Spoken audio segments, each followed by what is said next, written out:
The surface on which you create a colored pencil drawing is just as important as the quality of pencil you choose to use. And in this video, I'm going to share with you my favorite surfaces/papers for colored pencil drawing.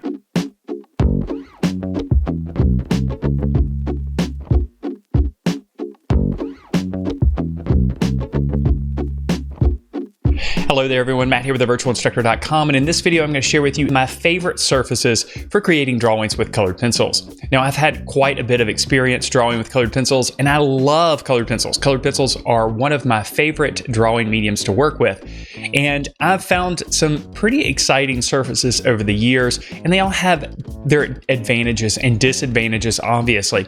In this video I'm going to share with you each one of those surfaces, and I'm going to share with you the advantages and disadvantages of each one of those surfaces, along with the unique characteristics of each one of those surfaces. So let's go ahead and get started. Now the first paper I'm going to share with you is Bristol paper. Now this is specifically the vellum surface. Bristol paper comes in other surfaces other than vellum, and those are smoother surfaces. Bristol paper, even with the vellum surface, is relatively smooth, but the vellum surface does have a little bit of tooth or texture associated with it, so it is capable of accepting multiple applications of colored pencils, but it's still limited because of the overall smoothness of the paper. Now, this paper is a little bit heavy. It's very similar to cardstock, but its rigidity makes it a great surface for working with colored pencils as well. Now, the advantages to using this paper is, first of all, it's easy to find. You can find Bristol paper with the vellum surface just about anywhere at any art store. It's, of course, easy to order online as well, and it's relatively inexpensive. Now, it's easy to develop fine details quickly with this paper because there's not a lot of tooth associated with it. It doesn't really require multiple layers to create a smooth application of colored pencils on the surface. So it's really easy to develop fine details. But this is also a disadvantage because you're limited by how many layers you can actually apply to the surface because the tooth is not as pronounced as some of the other papers that we'll take a look at. Now, another disadvantage to the Bristol paper with the vellum surface is that it comes in white only, or at least I've only seen it in white, meaning that you're going to have to push the values darker. So when we work on a tone surface, we can kind of start in the middle of the value scale and push the range of value outward from there. But when we start with white, we're basically starting on one end of the value scale, and we have to push the values darker. Now, the second surface that I love to work with colored pencils is Canson mi-teintes pastel paper. Now, even though this paper is called pastel paper, it is a wonderful surface for colored pencils. This paper features two distinct sides. One side is a little bit heavier in texture compared to the other side, but both sides have ample texture or tooth for multiple layered applications of colored pencil. This paper is easy to find, and it comes in a variety of different colors. So if you want to allow that color to show through some of your colored pencil applications, or if you just want some of that color to be your background, this is a major advantage. As I mentioned, this paper comes in two distinct sides, or it has two distinct sides associated with it. One side has a very heavy tooth, which will require multiple layered applications of colored pencils to fill in the tooth. The other side has a less pronounced tooth, but it's still enough texture to accept multiple layered applications of colored pencils. And in fact, this paper encourages layering. So if layering is something that you're not really used to with colored pencils, then this paper might be a good paper to get introduced to start that layering process. One of the disadvantages, though, is that the texture may be too heavy for some folks. Some folks might want a little bit more of a relaxed tooth or texture or a smoother surface to work on with colored pencils because this paper does have a heavy tooth or texture. But I absolutely love Canson mi-teintes pastel paper. Now, the third paper that's absolutely fantastic for colored pencil drawing is Pastel Matte Paper by Clairefontaine. Now, this paper is a very interesting paper. It has a heavy tooth that doesn't really seem like it has a heavy tooth or heavy texture.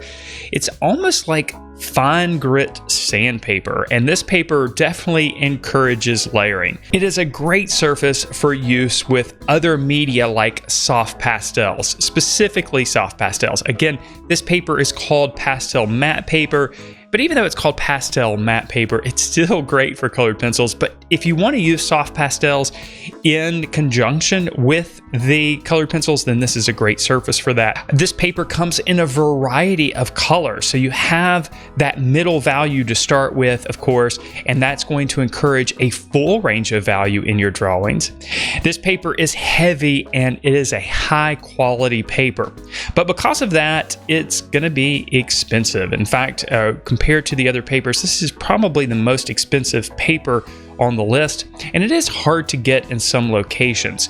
For where I am in the world, I do have to order it online, and it does take quite a while to get to where I am. This is a heavy toothed surface, as I mentioned before, so it will require frequent sharpening of the colored pencils if you work with it. But I absolutely love pastel matte paper, especially when I'm combining it with a pastel media like soft pastels or even pan pastels. Number 4 on the list is definitely one of my favorites, and that is Stonehenge paper. Now, Stonehenge paper is a soft paper, but it does feature a fairly heavy tooth, so you can easily create multiple layered applications on the surface, which again is so important to building up that depth and color that you want in your colored pencil drawings. It is 100% cotton, so it's really soft, and as I mentioned, there's plenty of tooth for layering. It's available as large sheets and smaller pads. Of course, if you want to create larger colored pencil drawings, you've got that option. It's probably my favorite surface for colored pencil drawing. It's pretty high on the list, and it's great for using other drawing mediums such as graphite. So if you're interested in creating graphite drawings and colored pencil drawings, Stonehenge paper might be a paper for both graphite applications and colored pencil applications. Some of the disadvantages for this paper are it is expensive and it may be harder to find. You may have to order this paper online. It may not be available at your local art store, and it's limited in colors. I've only found different versions of white, so warm white, polar white, which is a cooler white. So you are limited as far as color choices go, but I absolutely love Stonehenge paper. Now, one of the major disadvantages to using colored pencils that you may have noticed is that they can be extremely difficult to erase, but this next paper on the list takes care of that problem for us. And that next paper is dura-lar paper, which is a mylar surface. Now, this paper is unique on this list because it has a very, very smooth surface. So the tooth of this paper is very, very weak, and that means that it's going to be very difficult to create multiple layered applications. There is a limit to how many layers you can apply to the surface, so you really have to think about your color choices when you're using this paper. But of course, the major advantage is that this paper is very easy to remove colored pencils from it. You can erase from the surface, and you can even use tools like the slice tool to remove the colored pencil from the surface, almost like there has never been colored pencils applied to the surface at all.